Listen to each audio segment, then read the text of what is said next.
They were giants of steel, built to rule the highways, and forged with the kind of pride only the golden age of trucking could create. But not every giant survives forever. Some were too strong for their own time. Some were built too well, too heavy, too soon, and others were simply born into the wrong decade. They looked unstoppable, they hauled harder, sounded meaner, and turned heads everywhere they went. Yet one by one, they disappeared. This is the story of 10 legendary trucks that had greatness in their veins but failure in their fate. Machines that deserved to be kings, but ended up as ghosts of the open road. Number 1. Ford LTL-9000. In the world of American trucking, few rigs looked as commanding as the Ford LTL-9000. When it rolled onto highways in the early 1980s, it carried a mission to prove that Ford could compete with the biggest names in the game: Peterbilt, Kenworth, and Freightliner. And for a while, it truly did. The LTL-9000 wasn't just a truck, it was Ford's statement of pride. It had that long, muscular hood, polished chrome details, and a stance that made it look like it owned the road. This wasn't your average fleet workhorse, it was built for owner-operators who wanted both power and prestige. Under the hood, Ford offered powerhouse options from Cummins NTC and big cam engines to the Detroit Diesel Series 60. Drivers could spec them up to serious pulling power, making the LTL-9000 a true highway hauler. Inside, the cab was luxurious for its time, with a well-padded sleeper, ergonomic dash, and a surprisingly quiet ride. Many drivers called it the Cadillac of Fords. But in the heavy truck business, great design isn't enough. Ford faced a mountain of problems: poor timing, fierce competition, and lack of brand loyalty in the premium segment. By the mid-1980s, Peterbilt and Kenworth dominated the independent trucker market. Fleet buyers saw Ford trucks as lighter-duty options, not as the chrome kings of the open road.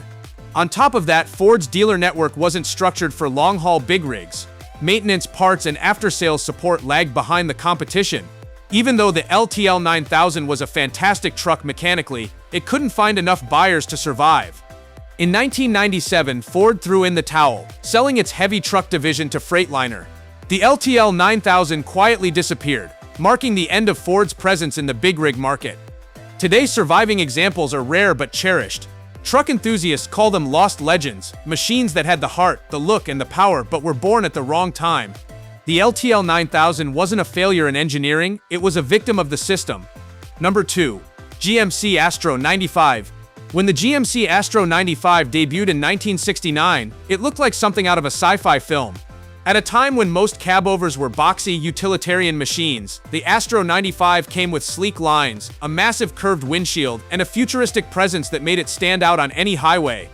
The Astro's design was years ahead of its time. The wraparound windshield provided a panoramic view, a godsend for drivers maneuvering in tight spaces. The interior, too, was driver-focused: a wide dash, easy-to-read gauges, and a spacious cab that felt more like an airplane cockpit than a truck. Underneath, the Astro 95 had serious muscle. It could be powered by Detroit Diesel 2-strokes, Cummins engines, or even the mighty 8V92, depending on the configuration. It wasn't just pretty, it was a workhorse capable of handling long hauls with dependable power and smooth operation. So why did this futuristic truck fail? The truth is, it wasn't the truck's fault. It was the market's. By the late 1970s and early 1980s, US trucking regulations changed. The government relaxed the overall length restrictions that once favored cabovers. Suddenly, there was no need to sacrifice comfort and engine access for shorter truck lengths. Conventional long-nosed trucks, like the Kenworth W900 or Peterbilt 359, became the new kings of the road. GMC tried to keep the Astro alive, updating it with new trim and engine options, but the market had already moved on. Owner-operators wanted conventional trucks that looked classic and offered better ride comfort. Fleets wanted something cheaper and easier to service. By 1988, GMC had completely withdrawn from the heavy truck business. The Astro 95 faded away, a brilliant piece of design that just didn't fit the times. Today, when collectors find a well-kept Astro, they see more than a truck, they see a piece of forgotten innovation. A rig that dared to look into the future, but got left behind when the industry shifted gears. Number 3. International 9370 Eagle. When International Harvester launched the 9370 Eagle in 1984, they weren't just building another truck, they were making a statement. The Eagle was their boldest attempt to take on the elite Peterbilt and Kenworth. With its square-shouldered stance, tall grille, and gleaming chrome, it looked every bit like a premium long-haul rig ready to rule the open road. The 9370 wasn't short on power either. Buyers could choose between Cummins Big Cam, Detroit Diesel, or Caterpillar 3406 engines, giving it more than enough muscle to handle the biggest loads. The cab was well insulated, comfortable, and trimmed in plush materials that gave it a big rig luxury feel. Drivers praised its quiet ride, solid handling, and durability. International marketed it as the Eagle, the pride of the fleet. And for good reason, it truly blended power with class. It was rugged, dependable, and built with the quality that International was famous for. But despite all that, the 9370 Eagle struggled to take flight. The problem wasn't performance, it was perception. For decades, International had been known as a maker of durable, no-nonsense fleet trucks, the kind that pulled construction loads and regional hauls. The premium long-haul owner-operator market was dominated by Peterbilt and Kenworth, whose names were practically legends among drivers. So when International tried to sell a luxury truck at a premium price, buyers hesitated. They liked the 9370, but they didn't see it as a dream truck. For them, prestige mattered as much as power, and International, despite its engineering, lacked that emotional connection. The company also faced financial and organizational troubles in the 1980s. The American truck industry was changing rapidly, and International couldn't sustain the push needed to market the Eagle properly. By the early 1990s, the 9370 was replaced by newer models, but it never reached the status it deserved. Still, for those who drove it, the 9370 Eagle remains a symbol of what International could build when they aimed high, a truck that had everything to succeed, except the timing and the badge appeal. Number 4. Mack Super-Liner. When the Mack Super-Liner hit American highways in 1977, it looked like a beast that could pull the planet. This truck wasn't built to be pretty, it was built to dominate. Mack designed the Super-Liner as the crown jewel of its lineup, and from day one, it became a favorite among drivers who wanted raw strength and unmistakable style. The long, squared-off hood, the massive chrome bulldog on top, and the deep growl of its Mack V8 engine made the Super-Liner instantly recognizable. Whether it was hauling logs through mountain passes or pounding the interstates with heavy freight, it did so with unshakable confidence. The Super-Liner wasn't just another truck, it was Mack muscle in its purest form. Inside, it was surprisingly comfortable for its era.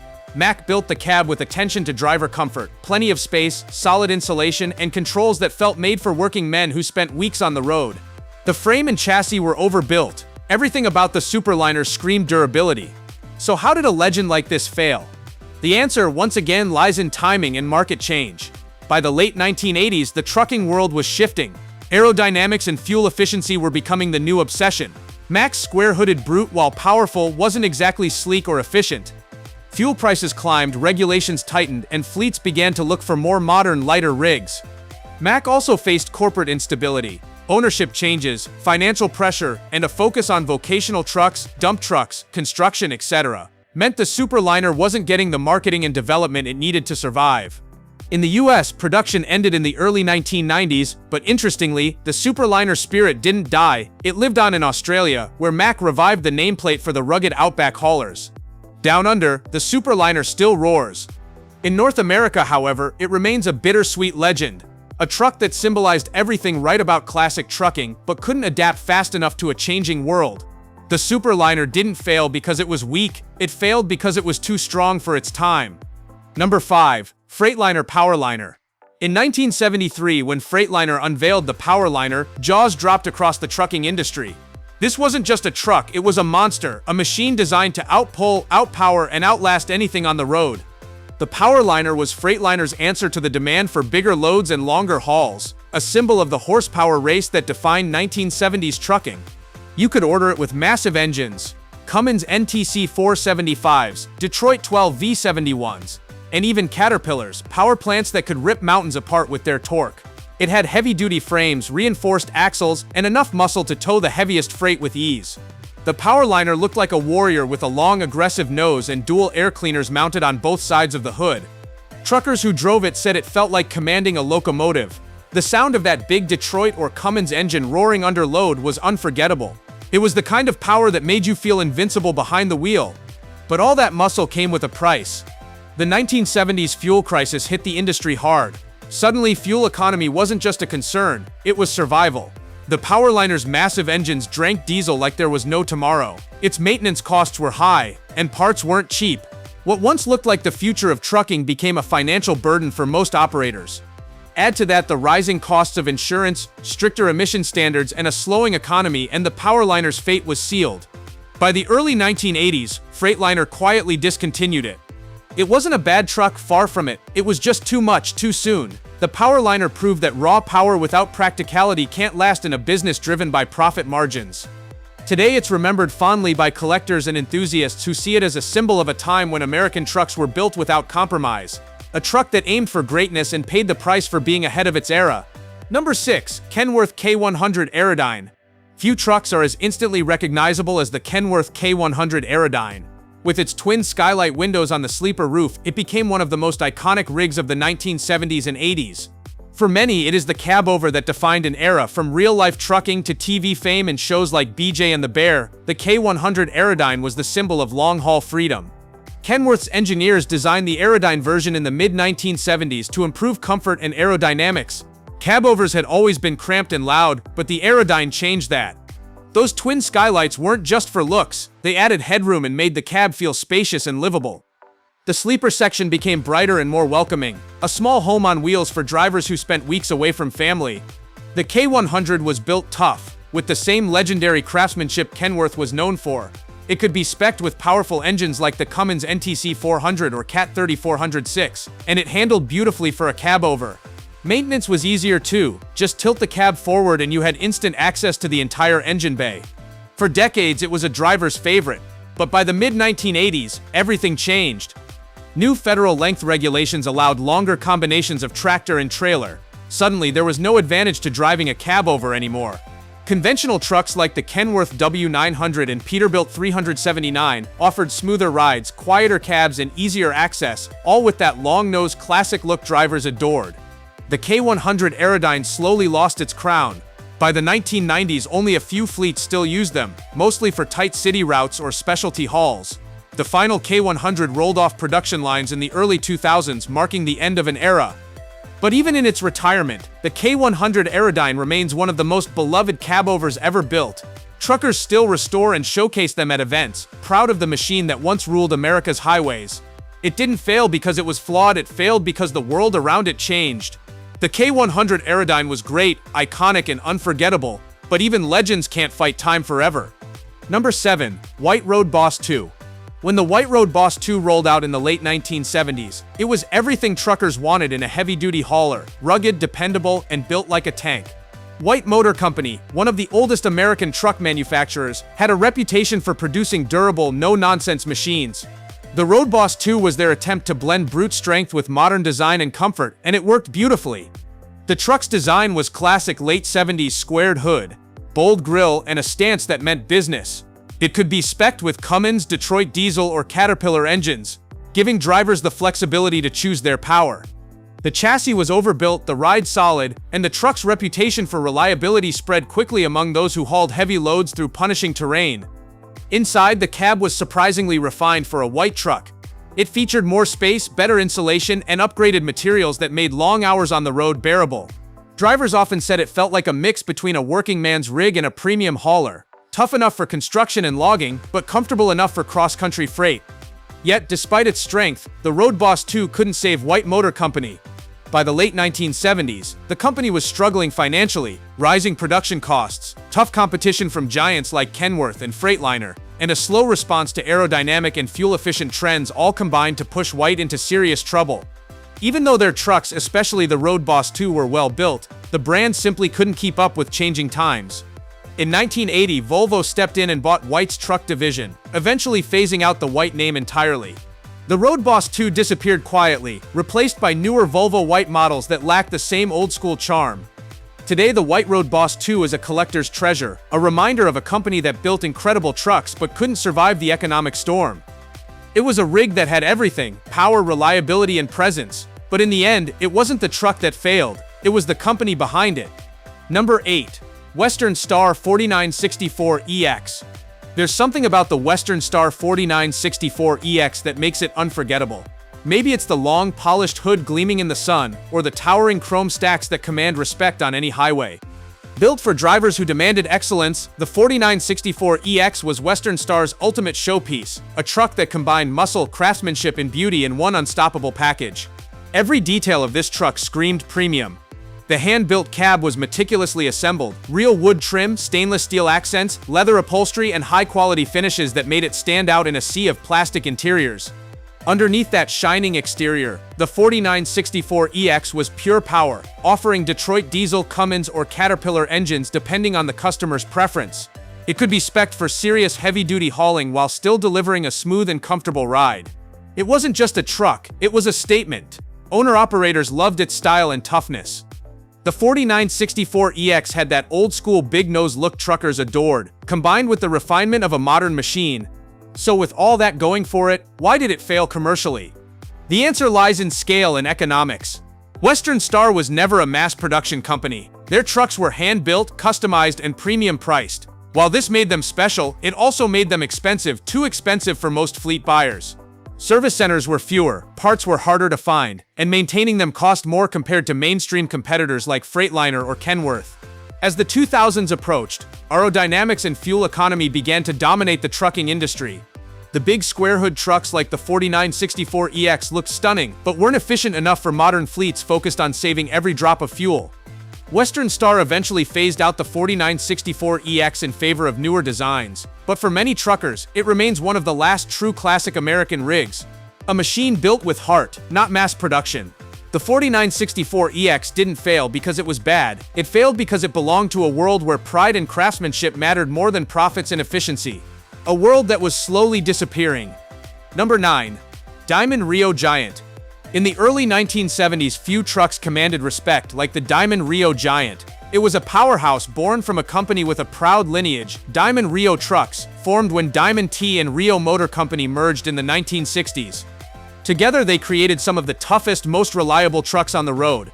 The Giant was their flagship, built for the heaviest loads, longest hauls, and harshest conditions.